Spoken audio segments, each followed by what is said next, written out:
Shalom, selamat pagi Bapak Ibu Saudaraku yang dikasihi Tuhan. Salam sejahtera buat saudara semua dimanapun berada. Saya kembali mengajak Bapak Ibu Saudara untuk bersaat teduh dan berdoa dalam renungan penuntun kehidupan setiap hari. Kiranya damai sejahtera dan sukacita oleh Roh Kudus senantiasa melimpah dalam hati dan kehidupan kita semua. Tema renungan kita hari ini, Yesus mengecam. Ayat bacaan kita terdapat di dalam Injil Lukas 11 ayat 37 sampai 54 dan di dalam ayat 39 berkata demikian. Tetapi Tuhan berkata kepadanya, "Kamu orang-orang Farisi, kamu membersihkan bagian luar dari cawan dan pinggan, tetapi bagian dalammu penuh rampasan dan kejahatan." Bapak Ibu Saudaraku yang dikasihi Tuhan, kita tahu bahwa Yesus bukan hanya Tuhan yang mau mengulurkan tangan untuk menolong kita, tetapi Yesus juga adalah Tuhan yang menegur. Yesus juga Tuhan yang menyatakan dosa dan kesalahan kita. Dia memberkati, tetapi dia juga mengecam orang yang melanggar hukum-hukumnya. Saudaraku yang kekasih dalam Tuhan, kita melihat hal yang menarik dalam ayat bacaan kita hari ini. Yesus diundang oleh ahli-ahli Taurat dan orang-orang Farisi.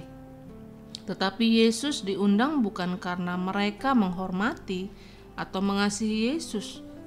Bukan karena mereka ingin mengenal lebih dekat dengan Yesus.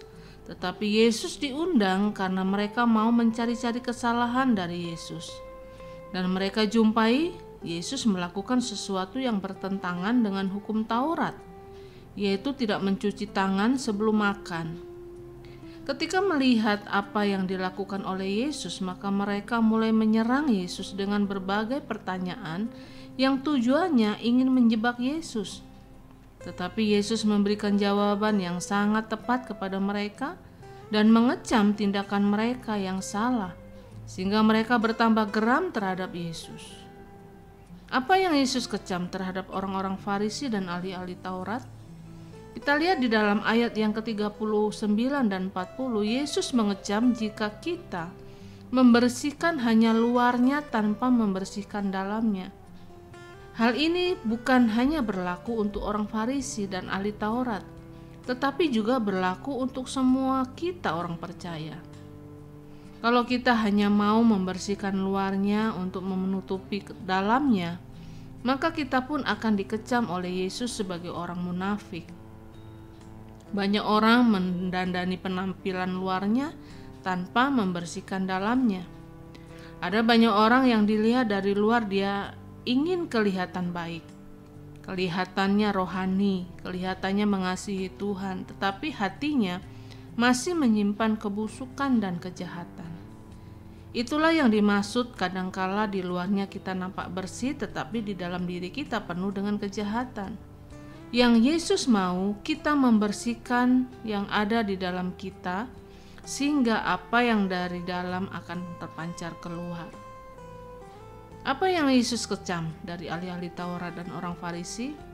Ayat yang ke-42, Yesus mengecam jika kita mengabaikan kasih dan keadilan. Kasih berarti lewat hidup kita harus terpancar kasih Allah. Hidup dalam kasih artinya kasih Allah yang mengalir dalam hidup kita terpancar keluar. Sehingga dimanapun kita ada, kita suka menolong, menguatkan, memberkati, sehingga hidup kita akan menjadi berkat bagi banyak orang. Bukan hanya kasih yang harus terpancar dari dalam hidup kita, tetapi juga keadilan. Sehingga lewat hidup kita orang lain menemukan keadilan. Setiap kita harus menjalankan hidup ini dengan keadilan. Apa yang menjadi milik Tuhan harus kita kembalikan. Apa yang menjadi hak orang lain juga harus kita berikan kepada mereka. Artinya yang lain kita lakukan, tetapi yang lain jangan kita abaikan.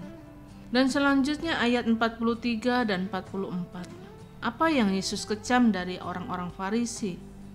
Yesus mengecam jika kita hanya mencari penghormatan dari manusia. Jika mencari penghormatan dari manusia, kita dikecam oleh Yesus. Yesus mau kita belajar menyadari bahwa semua yang kita miliki adalah anugerah. Alkitab berkata, barang siapa meninggikan diri dia akan direndahkan, tetapi ketika kita mau merendahkan diri, justru Allah mau mengangkat kita untuk menyatakan kemuliaannya lewat kehidupan kita. Karena itu Bapak Ibu Saudaraku yang dikasihi Tuhan, ingat bahwa Yesus adalah Tuhan yang baik dan kita bersyukur untuk semua kebaikannya. Tetapi karena Dia baik, maka Dia menyatakan kesalahan kita. Karena kebaikannya Dia memperingatkan kita, dan karena kebaikannya Dia juga mengecam tindakan kita yang keliru, sehingga kita tetap dapat berjalan dalam kehendak Tuhan. Amin. Mari kita berdoa. Tuhan Yesus, terima kasih buat pagi ini, buat hari yang baru, buat berkat Tuhan, buat pemeliharaan Tuhan, dan buat segala anugerah Tuhan dalam hidup kami. Kami juga bersyukur buat firman-Mu yang sudah kami baca, kami dengarkan, dan kami renungkan pagi hari ini.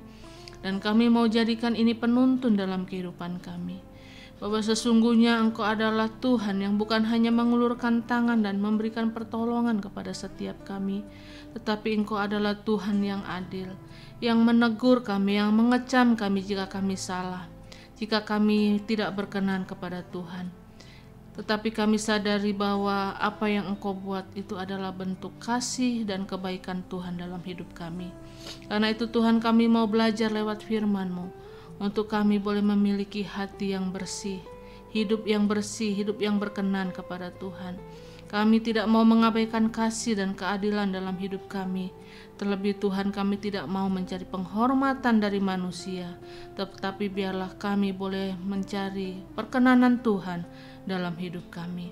Tuntun kami Tuhan sepanjang hari ini dengan firman-Mu. Di dalam nama Tuhan Yesus kami berdoa. Haleluya. Amin. Kiranya berkat yang sempurna dari Allah Bapa kita, kasih karunia dari Tuhan Yesus Kristus, dan persekutuan yang indah dengan Roh Kudus menyertai kita semua dari sekarang ini dan sampai selama-lamanya. Maju terus dalam tuntunan Tuhan, tetap semangat. Sampai jumpa esok hari dalam penuntun kehidupan setiap hari, dan Tuhan Yesus memberkati.